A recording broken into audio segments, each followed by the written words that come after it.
Agradecemos a Deus pelos que nos acompanham aí pelas mídias, pelas redes sociais, especialmente as nossas plataformas aí, Facebook, a parte aí do YouTube, também aqueles que assistem pela televisão, pela rádio. Deus abençoe a cada um aonde estiver nesta hora e quando forem ouvir também em outros momentos esta palavra. Vamos abrir a Bíblia? Trouxeram o livro? Você que está em casa também pegue o livro e nós vamos abrir lá em 1 Samuel. A gente às vezes fala 1 Samuel, não é primeira, é primeiro livro de Samuel, capítulo 30. 1 Samuel, capítulo 30. Vamos ler alguns versos desta palavra.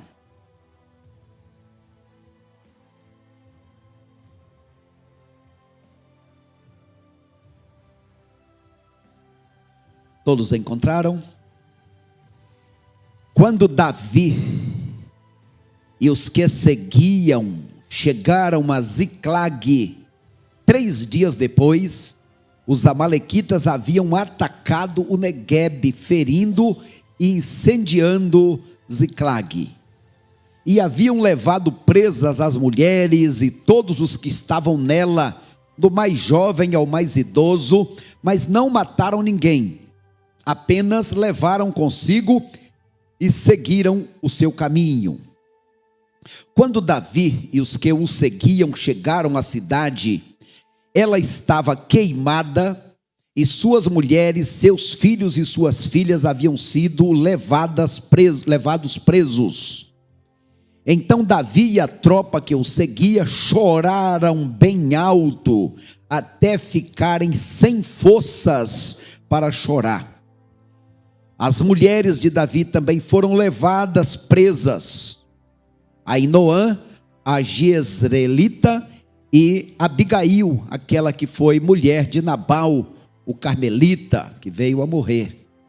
Davi também se angustiou, pois a tropa falava em apedrejá-lo, porque toda a tropa estava amargurada por causa dos seus filhos e das suas filhas. Mas Davi se fortaleceu no Senhor, o seu Deus. Que o Senhor aplique essa palavra em nossos corações. O nosso tema desta noite: o que fazer quando não sabemos o que fazer? O que fazer quando nós não sabemos o que fazer? Ó Deus querido, nosso Pai, nós reconhecemos a tua soberania, o teu senhorio. Obrigado, Senhor, por tudo que já foi dito, cantado, pelas ofertas que foram trazidas. Obrigado pelas orações que foram feitas. Ó Deus, agora, Senhor, estamos diante da palavra. Nós te oferecemos. E agora, Pai, queremos receber do Senhor os teus conselhos, a tua orientação, o teu bálsamo, o teu refrigério, aquela porção, Senhor, para o tempo que estamos precisando, para o tempo que venhamos a precisar. Em teu nome, Senhor, te imploro, transforma esta palavra ao coração do meu irmão, da minha irmã. Fala conosco, Pai, pois oramos no teu nome, cheios de gratidão, de alegria, mas também de dependência.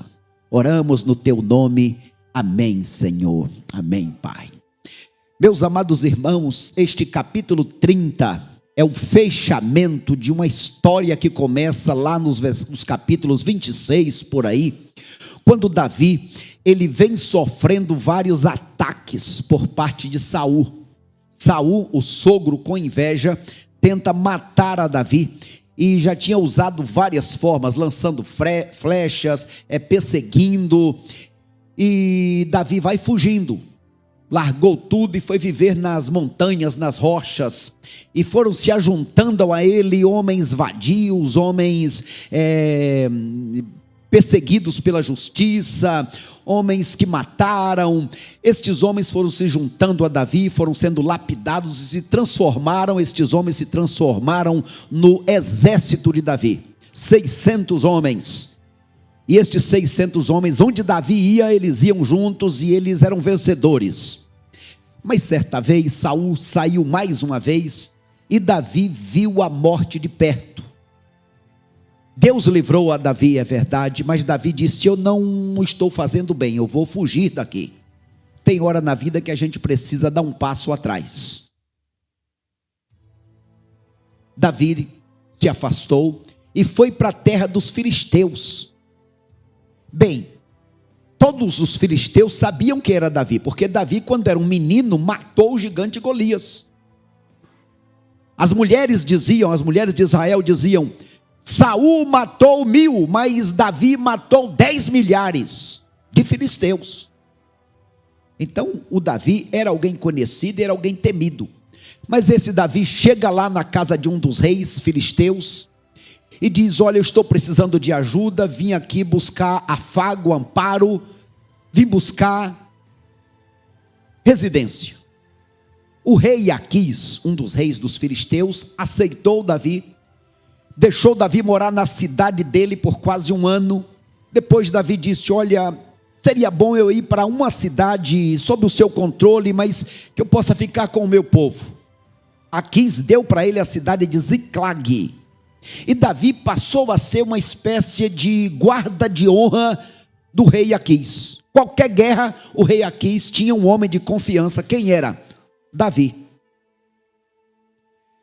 Acontece que no capítulo 28, 29, vai ter uma guerra agora contra Saul e o povo de Israel, aquela guerra em que Saul vem a morrer. Quando Davi chega lá com seus 600 homens para se juntar ao povo filisteu para lutar contra Israel, os outros reis filisteus dizem assim: olha, deixar esse camarada aqui conosco é um perigo. Vai que esse homem se revolta e se volta contra nós. É uma forma dele ser bem visto aos olhos do Saul. Não queremos ele conosco. Davi tinha viajado 3 dias até o lugar de guerra. Davi disse: eu sou um homem de palavra, eu vou ajudar vocês. Não queremos, vai embora. Davi saiu dali chateado, triste. Davi vem caminhando de volta mais 3 dias até chegar a Ziclag.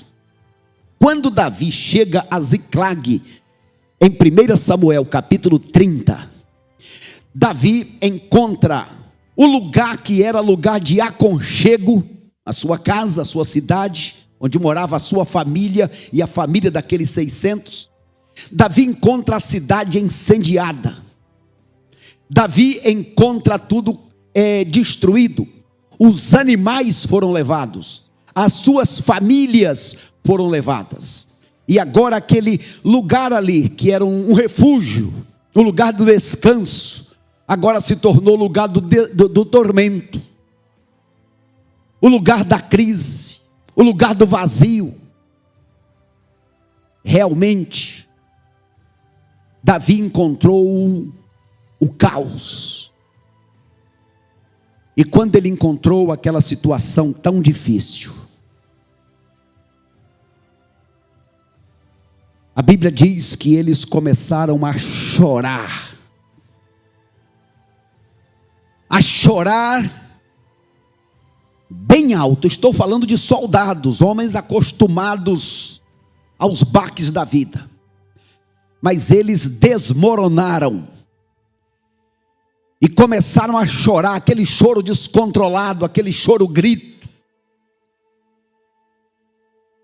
E diz que choraram até não ter mais forças. Então ali um momento de grande crise. E falar em crise não é coisa nova. Todo o tempo da humanidade houveram crises. A pior crise que houve foi quando Adão pecou. A crise em que o homem perdeu a paternidade divina. A crise em que o ser humano morreu para Deus. E de lá para cá o que não falta são crises. Vivemos num tempo de crise. Primeiro para eles era aquela crise pessoal. O sentimento de que falhamos. Nós fomos para a guerra e deixamos as nossas famílias sozinhas, desprotegidas, abandonadas. Falhamos. Homens, mulheres, Lembremos que nenhum sucesso na vida compensa o fracasso na família. Devemos cuidar e lutar pelas nossas famílias. Mas também havia aquela crise emocional, começaram a chorar, estavam descontrolados, abalados emocionalmente. E a crise interpessoal, começaram agora a se acusar mutuamente. Quem é o culpado? E acharam um culpado. O culpado é você, Davi. Queriam apedrejar a Davi. Eu pergunto, o que você faria em uma situação como essa? De vez em quando coisas começam a acontecer em nossas vidas que nós perdemos o rumo, ficamos sem direção. O que já aconteceu ou está acontecendo em sua vida, que tem sido como um ser tirado da zona de conforto? Dentre as muitas experiências e muitas lutas e situações difíceis que passei, uma delas foi quando meu filho, William, estava aí com seus 8 anos. E aquilo que tinha aparecido em mim, aos 2, o caroço no pescoço, um tumor, apareceu no William. E a situação se complicou, e o caroço ia crescendo e não tinha diagnóstico. Levamos no hospital, no outro, e levamos para a casa da Santa Casa de Misericórdia em São Paulo. E a minha esposa ficou com ele, porque ficou internado durante segunda até o domingo. A situação piorava cada vez mais. No domingo eu estava realmente abalado, porque a minha esposa estava passando as noites lá no hospital. E naquele domingo eu estava angustiado e orando a Deus e pedi à igreja para orar. Irmãos, a situação está piorando, não tem diagnóstico e cada vez o tumor cresce, há uma preocupação. Chegou uma santa irmã, ao final daquele culto de domingo da manhã, a santa irmã chegou e disse: pastor, estou acompanhando aí a situação do William, pastor, eu gosto muito de vocês, mas olha, pastor, Davi, quando cometeu o pecado, ele orou e Deus não curou o filho dele não, pastor. Isso é mesmo, irmã? Diga, irmã, todos nós somos pecadores, irmã. Agora eu não estou com o pecado de Davi. Eu estou orando e sei que se Deus quiser, Ele pode curar o meu filho. Passou aquele domingo angustiado. Na segunda-feira de manhã eu fui para o hospital.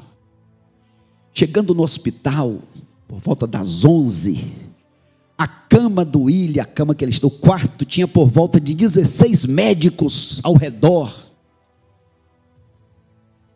E todos querendo saber o que está acontecendo, não temos o diagnóstico, estamos estudando este caso.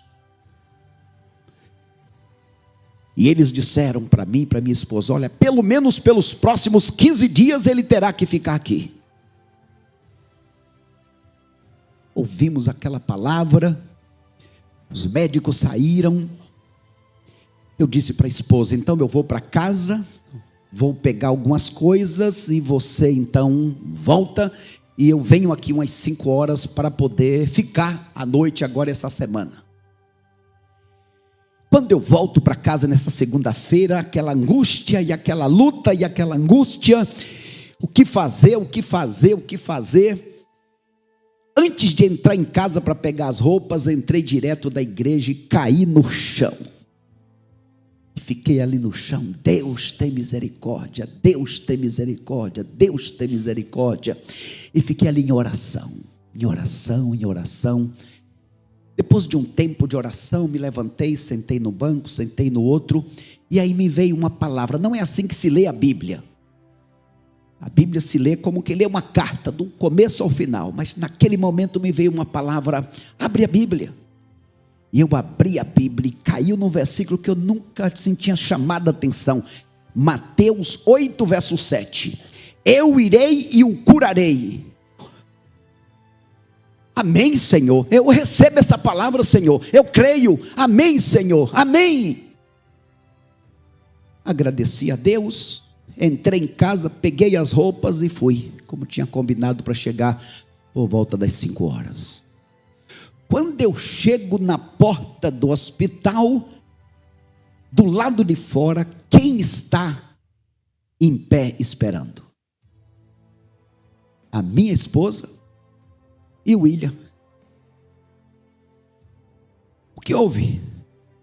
Não sei explicar. Passou aí um tempo, umas 2, 3 horas, eles vieram aqui e disseram que não vão deixar ele internado, que a gente pode ir embora, que eles acabaram de fazer um exame, que pode ir embora, e depois a gente vem para, deram lá prazo para retornar. Bem, fazem pelo menos 37 anos, nunca houve precisão de retorno. De vez em quando acontecem situações que a gente fica sem saber o que fazer. Agora, o mais maravilhoso deste capítulo 30 é que ele começa com a tragédia, mas termina com o triunfo. Por que terminou com o triunfo? Quais foram as atitudes de Davi e que precisam ser as nossas para que as tragédias da vida sejam transformadas em triunfo para a glória do nosso Deus? Quero dizer para você, no nome de Jesus, ainda não é o fim da sua história. Há um Deus nos céus. Então aquele povo chorou bastante, e Davi então tomou algumas atitudes. Quais foram e quais são estas atitudes? Vamos lá então, a primeira atitude que quero destacar nesta noite, versículo 6. Davi se fortaleceu no Senhor. Como é que você se fortalece no Senhor? Quero ouvir vocês. Como é que você, quando está no momento difícil, quais são as ações, as formas que você usa para se fortalecer no Senhor? Quem me ajuda aí? Como é que você faz quando está no momento difícil? Ora. O que mais?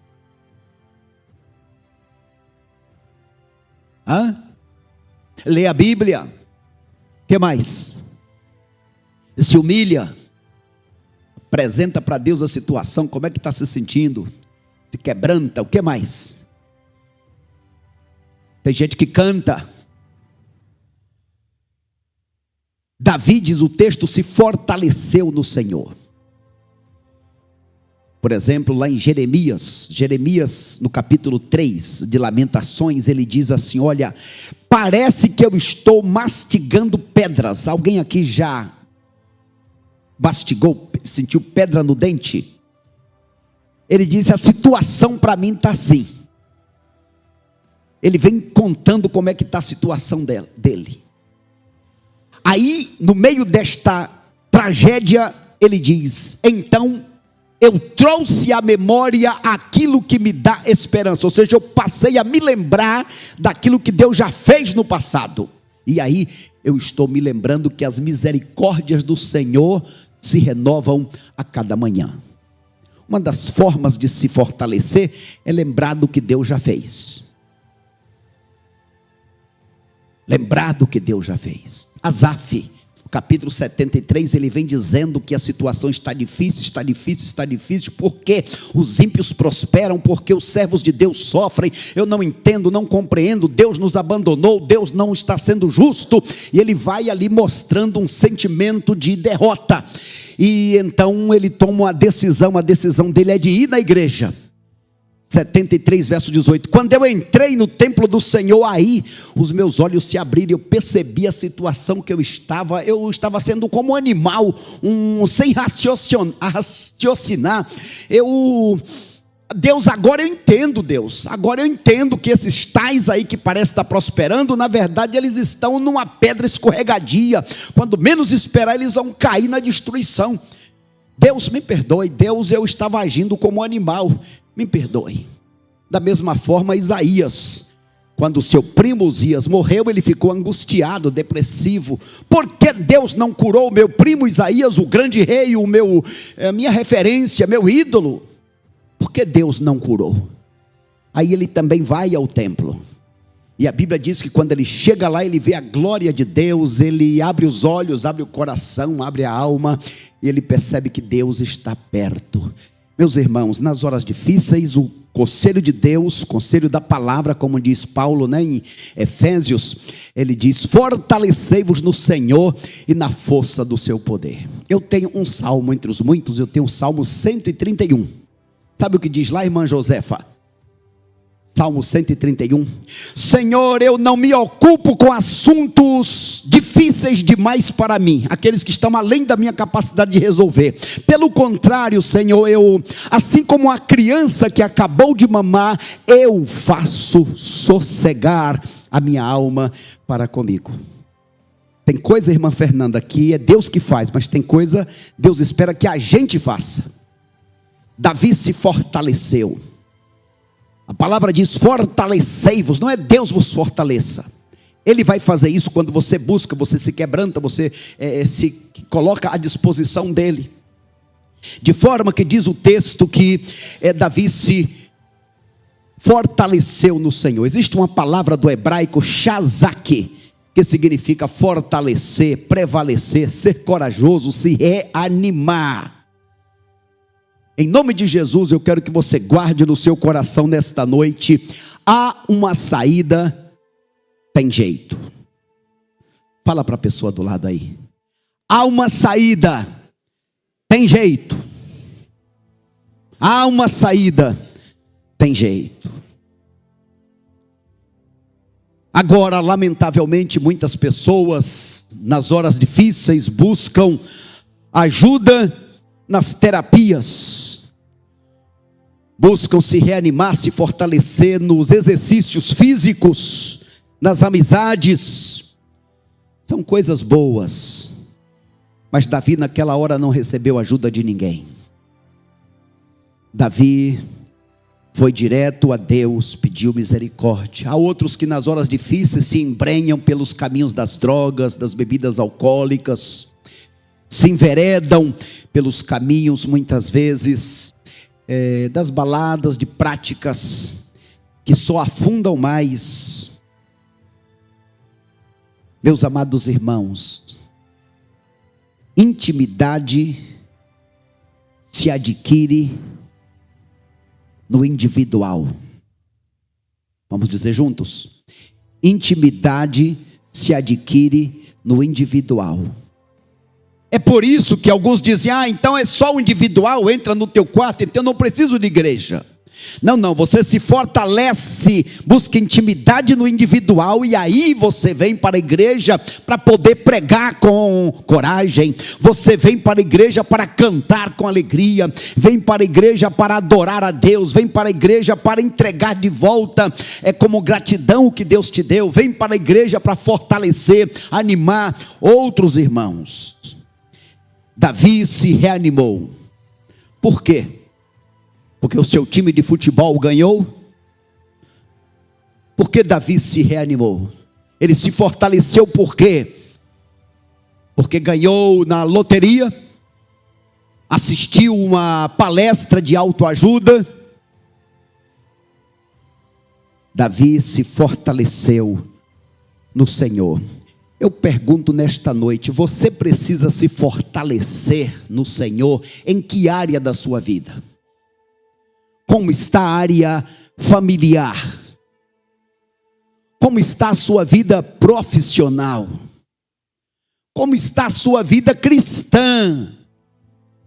Como está a sua vida pessoal? Porque se você não estiver bem, você não consegue ajudar os outros.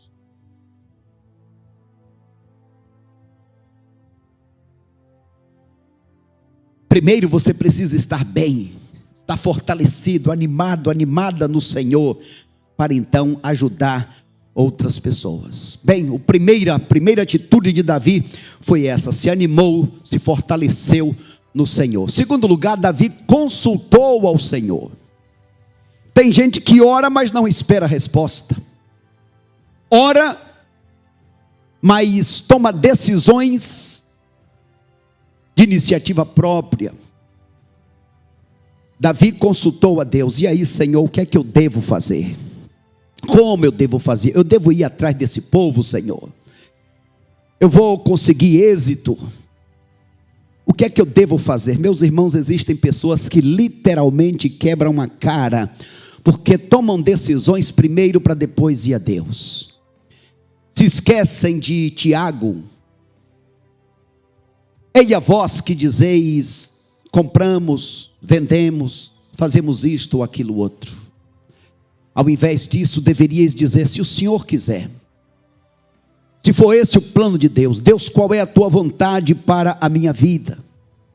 Agora atenção, oração não dispensa ação.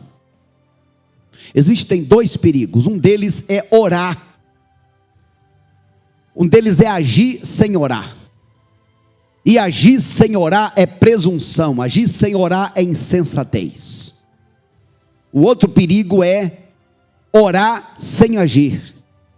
Orar sem agir é omissão. Davi orou buscando a direção de Deus. O que fazer, Senhor? Como fazer? Tem gente que quer tomar alguma decisão, uma viagem que vai fazer, ou comprar alguma coisa. O que eles fazem? Consultam a revista X ou Y. Eles vão ver o que dizem os jornais sobre a previsão. Outros enveredam pelo caminho de murmurar, de reclamar, de lamentar. Outros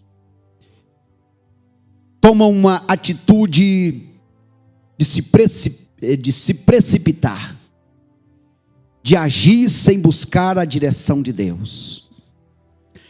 Me lembro daquela esposa do seminarista que ajudava o profeta Eliseu.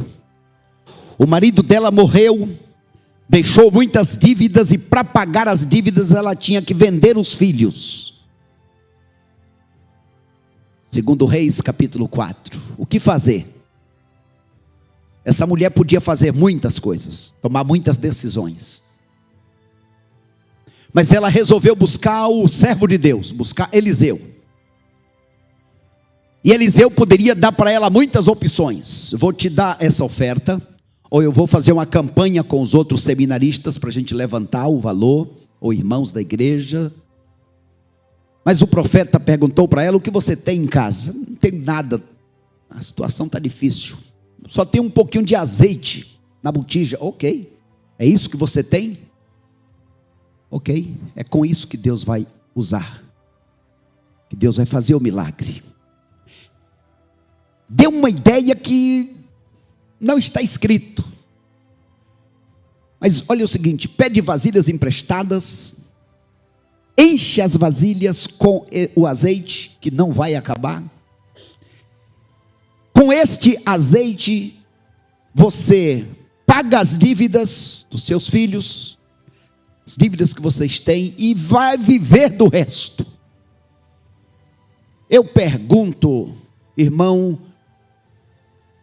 Edinaldo, o milagre foi grande ou pequeno? Foi muito ou pouco azeite?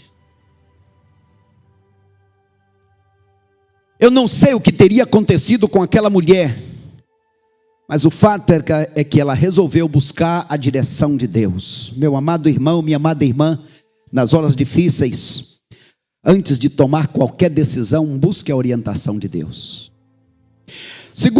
A terceira decisão de Davi. Davi, uma vez que Deus disse para ele no versículo 8, pode seguir em frente, você vai conseguir alcançar as pessoas e você vai conseguir tomar tudo de volta. Davi foi sem saber exatamente para onde, como alcançar, para que direção. Mas é interessante que no meio do caminho Davi encontra um homem doente. Ele era um egípcio, escravo dos amalequitas, que tinha levado a família de Davi. Este homem ficou doente, e aquele senhor de escravos largou o homem doente no meio do caminho para morrer. É assim que Satanás faz com os seus seguidores. Ele luta para roubar, matar e destruir, jogar. O que mais Satanás gosta é de ver um homem comendo na lata de lixo, que mais Satanás gosta é de ver uma pessoa como um animal, se drogando, vivendo de forma animalesca. O que mais Satanás gosta é de ver o homem agindo e fazendo coisas que entristecem a Deus, o Pai. Mas Davi olhou aquele homem e se compadeceu dele. E a Bíblia diz que Davi, que estava apressado, que estava ocupado, que estava cansado, Davi parou, Davi deu alimento, Davi deixou o homem descansar, Davi deu remédio. E aquele homem que estava jogado acabou sendo um grande instrumento de bênção na vida de Davi, porque o homem foi dizer para Davi onde é que estavam os inimigos, qual era o caminho que eles faziam, deixavam de fazer. Irmãos, o ser humano, não importa o estado em que ele esteja, ele tem valor para Deus, e eu e você devemos valorizar as pessoas. Repitam comigo: pessoas antes de coisas. Deus valoriza pessoas, Davi valorizou pessoas. Pegue uma nota de 100, hoje tem de 200, né? Vocês já viram? Como é que é uma nota de 200? Estou falando aqui para quem entende. Mas uma nota de 200. Então você pega aquela nota e aí você olha e você amassa a nota. E você joga a nota no chão. E passa a nota no barro, e passa a nota numa sujeira. Aquela nota ainda tem valor? Ainda é 100, ainda é 200. O ser humano às vezes está jogado na sarjeta. A gente olha e diz: este aí não tem mais jeito. Mas para Deus tem jeito. E muitas vezes Deus usa seus servos para ajudar aqueles que parecem não ter mais jeito. Coloquei aqui em nossa tela qual o segredo dos que viveram na concentração dos campos do nazismo. Dentre os muitos milhares que morreram, 500 foram liberados em tal data, pelos anos 900. E perguntaram àqueles 500 qual o segredo. Deram muitas respostas, mas 3 respostas ressaltou aos olhos, porque quase todos diziam estas 3, dentre as razões para sobreviver. A primeira: quando chegamos lá, eu disse, eu vou sobreviver. Eu vou sair dessa, esta não é o final da minha história. Segundo lugar, quando estava comendo a lavagem e sendo submetidos às piores vergonhas, piores humilhações, dizíamos: um dia estaremos sentados em casa à mesa com os nossos familiares e contaremos o testemunho do que passamos e ao que sobrevivemos. E terceiro, diante de tudo que sofríamos, diante das torturas, nós dizíamos: além de resistir, nós vamos ajudar outras pessoas. Nós vamos ajudar outras pessoas. Este é o segredo. Quantas vezes eu me reanimo indo fazer visita? Tem pessoas que a gente vai visitar e sai visitado. Quer ver eu me reanimar? É ir fazer visita. Quer ver eu me reanimar? Não estou conseguindo orar, ler a Bíblia. Então eu começo: Deus, em nome de Jesus, abençoa o irmão Sandoval. Deus, toma o irmão José em tuas mãos. Toma o irmão Antônio, Senhor. Guarda a Fátima em tuas mãos. Deus, guarda o irmão Osé, Senhor. E vou pensando e vou colocando.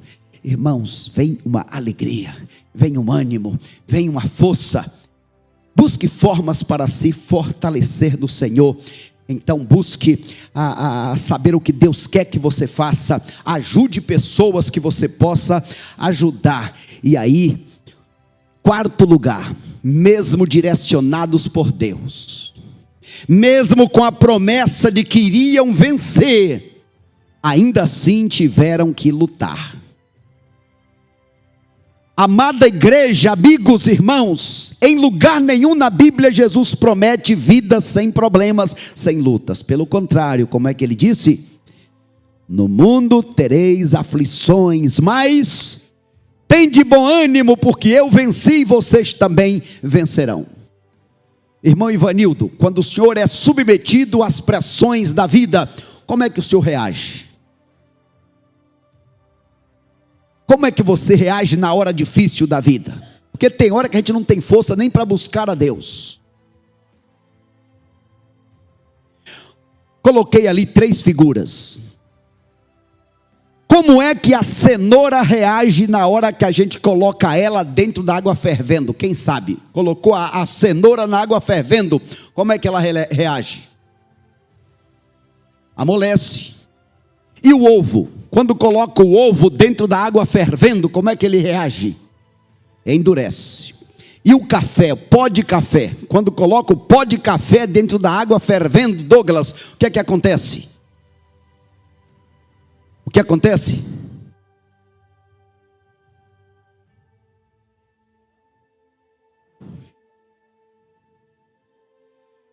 Eita, gente, vocês fazem café, irmãos? Irmãos, o café domina o ambiente. Agora deixa de ser água. Agora é café. Aí eu pergunto o seguinte: como é que você reage na hora difícil, hein, meu amigo Isaac? Você age como a cenoura? Eu desisto, eu não posso, eu não consigo, não dá certo. Jogo a toalha, cansei de dar murro em ponta de faca. É assim? Ou você faz como o ovo? Endurece. Não quero mais nem saber de igreja, de Deus, de pessoas. Para mim não tem mais chance. Você fica em si mesmado, enclausurado, você se revolta. Ou você é daqueles que agem como o café, fazem como Davi, se fortalece no Senhor, busca forças de Deus e diz: o que é que eu posso fazer? Eu sei que eu sou fraco, mas o meu Deus é forte e com Ele eu posso. Queridos irmãos, quando nós pensamos nas batalhas da vida, a decisão que nós precisamos tomar é não desistir jamais. Não desista nunca, muito menos da sua família. Deus não te deu filhos para povoar o inferno. Não desiste deles. Foi dito aqui que adolescentes no primeiro culto, Satanás gosta de capturar, de roubar adolescentes da presença de Deus. Quantos milhares já se foram nas gerações? Sim, adolescente, Satanás tem planos para destruir a sua vida, como teve para destruir a minha vida. E só temos um jeito: nos agarrar a Deus.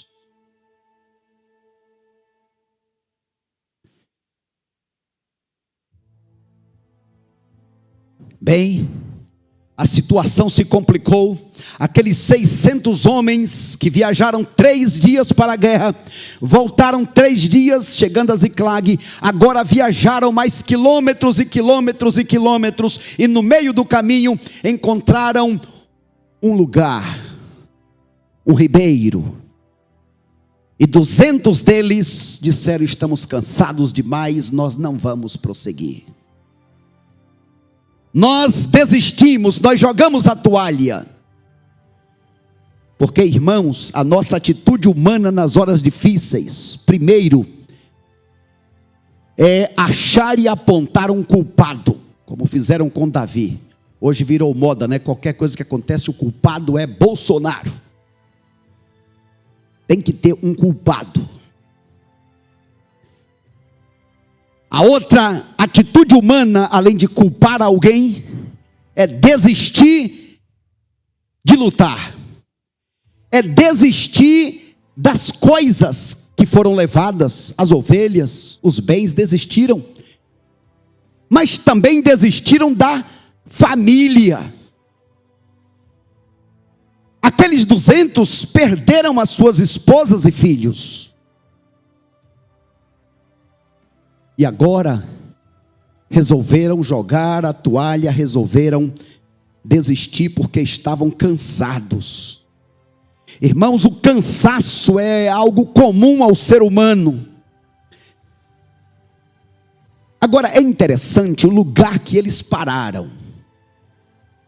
Olha só aí o versículo 10. O lugar onde eles pararam foi no Vale de Besor. O Vale de Besor existe ainda hoje.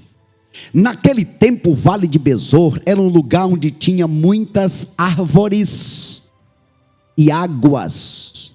Ali tem fontes, tem rios, são ribeiros que desaguam no oceano. Um lugar aprazível. Hoje o Vale de o Ribeiro de Besor é um lugar turístico. Pessoas fazem caravanas para ir ver e ficar neste lugar. Meus amados irmãos, muitas vezes a situação boa nos faz acomodar. Quantas pessoas que neste período se acomodaram?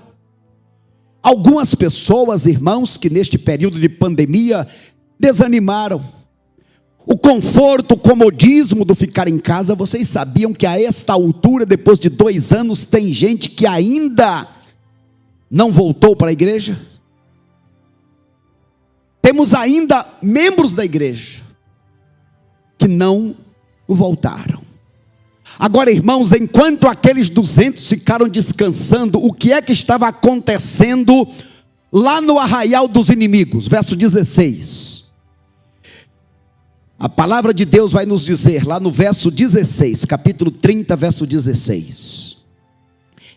Então Davi desceu, aquele jovem que estava doente, desceu e o guiou.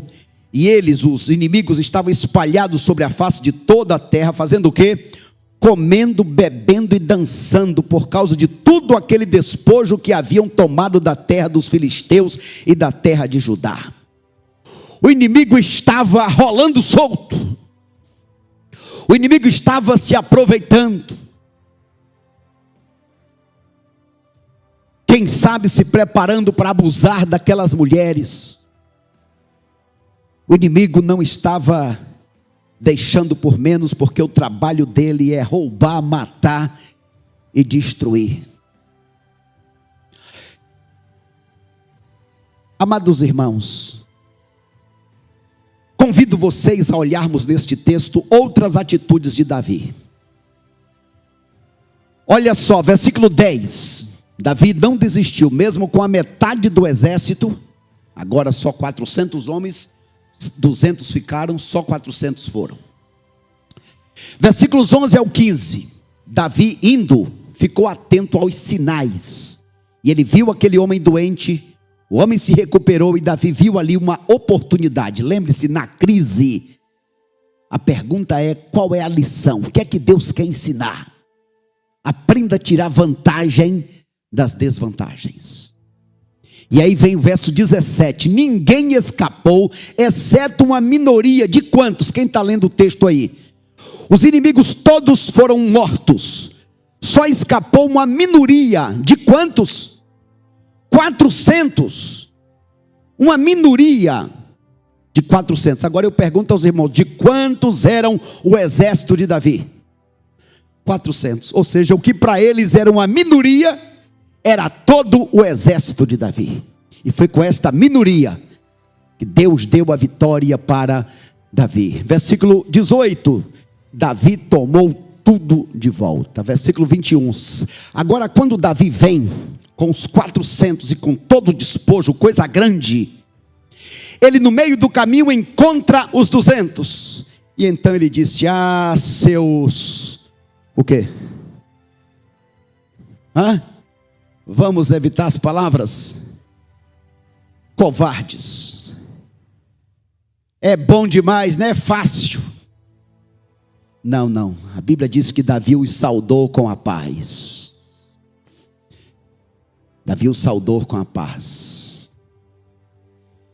Versículo 22 ao 25. Davi não sucumbiu à tentação das pressões externas. Por quê? Aqueles 400 que foram com Davi disseram: olha, não vamos dar nada para os inimigos, hein? Olha, não vamos dar nada para aqueles 200 que ficaram lá.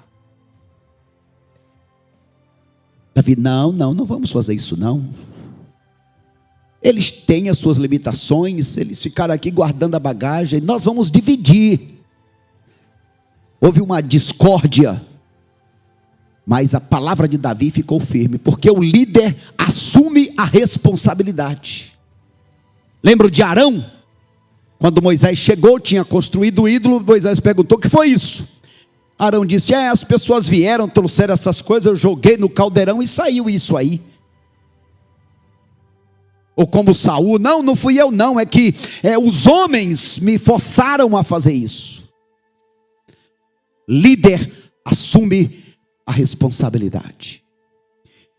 Bem, meus amados irmãos, estamos aqui nesta maravilhosa história, e ela vai findando, trazendo a conclusão deste episódio, da tragédia ao triunfo, do caos ao cosmos. Agora Davi está voltando. Primeiro lugar, não houve baixas no exército ou famílias de Davi.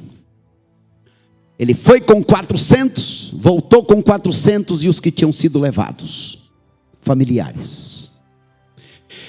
Na sequência, todos foram trazidos de volta, inclusive os cansados que haviam desistido e os homens maus e inúteis que foram com Davi, diz o texto, estes eram maus e inúteis.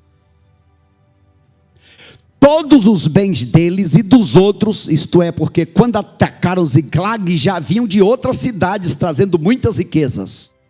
Davi recuperou tudo. Davi, recebendo estas coisas, ele mandou presentes para 14 cidades diferentes, 14 reis, 14 líderes diferentes, fora as cidades e os nomes que não foram mencionados, além de outras cidades. Eu pergunto, irmã Damares, foi muita coisa ou pouca coisa que eles trouxeram? O que vocês acham? Dividiu despojo para todos os 600. E ainda mandou para muitos. Com Deus do nosso lado, nós podemos todas as coisas.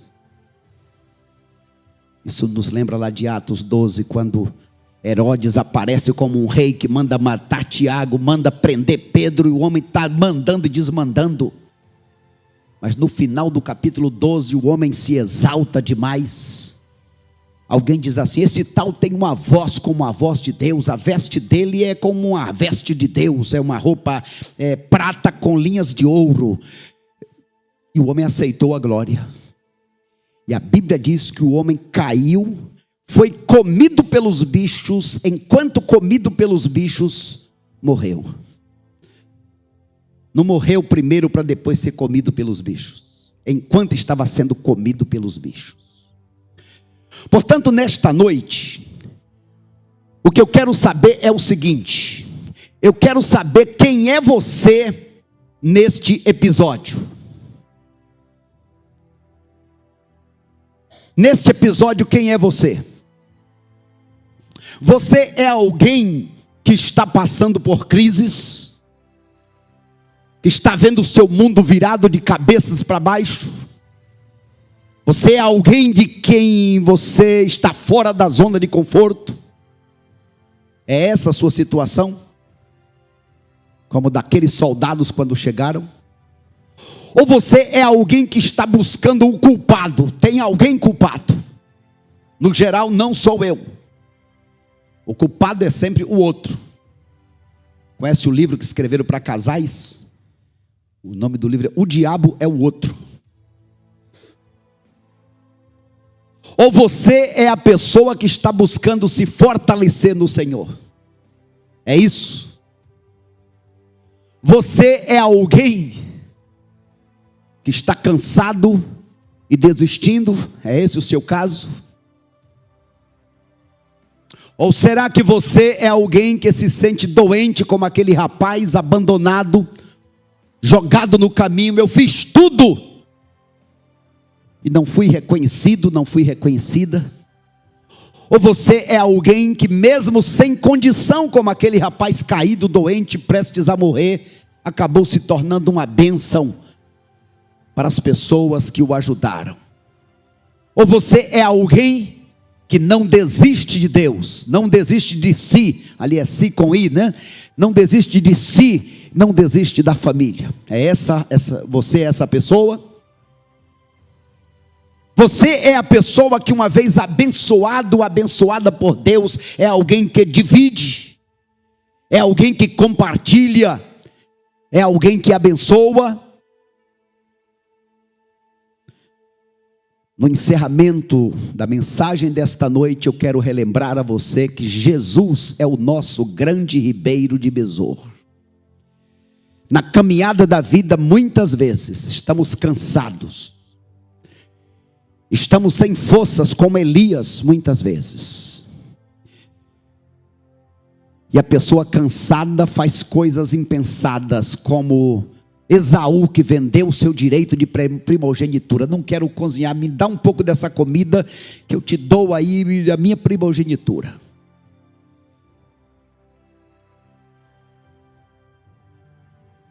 Não sei por que você está cansado ou cansada. O grande cansaço da alma aqui na eternidade é o fato da pessoa viver aqui sem ter a convicção de que vai viver no céu. Por isso Jesus, o nosso grande e maravilhoso ribeiro de Besor, aquele que disse que nos leva a pastos verdejantes e águas tranquilas, aquele que morreu de braços abertos, e aquele que disse pessoalmente: vinde a mim todos que estáis cansados, oprimidos, sobrecarregados, vinde a mim, que eu vos aliviarei. Davi, mesmo perdendo a metade do exército, mas representando a este Jesus, representando o rei, ele seguiu em frente, ele conseguiu a vitória, e ele abençoou a todos, os de mais força e o de menos força. Deus conhece as nossas limitações. Uma coisa é estar cansado, outra coisa é estar acomodado. Uma coisa é você dizer: eu quero te servir melhor, não estou conseguindo. Outra coisa é viver uma vida relaxada. Meu amado irmão, você é um dos 400 que foi. Não seja egoísta. Pense em abençoar os mais fracos, os que estão precisando da sua ajuda. Você conhece alguém que está precisando da sua ajuda? Ou você é um dos 200? Nesse tempo de pandemia eu fiquei abismado, porque muitas vezes eu me senti sozinho nesta multidão de membros. Cadê o povo?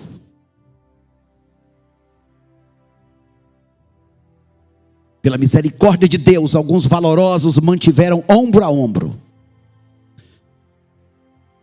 Deus foi misericordioso neste tempo, mandando novas pessoas. Porque em muitos momentos, Deus, cadê a igreja? Cadê a liderança? Cadê os teus servos?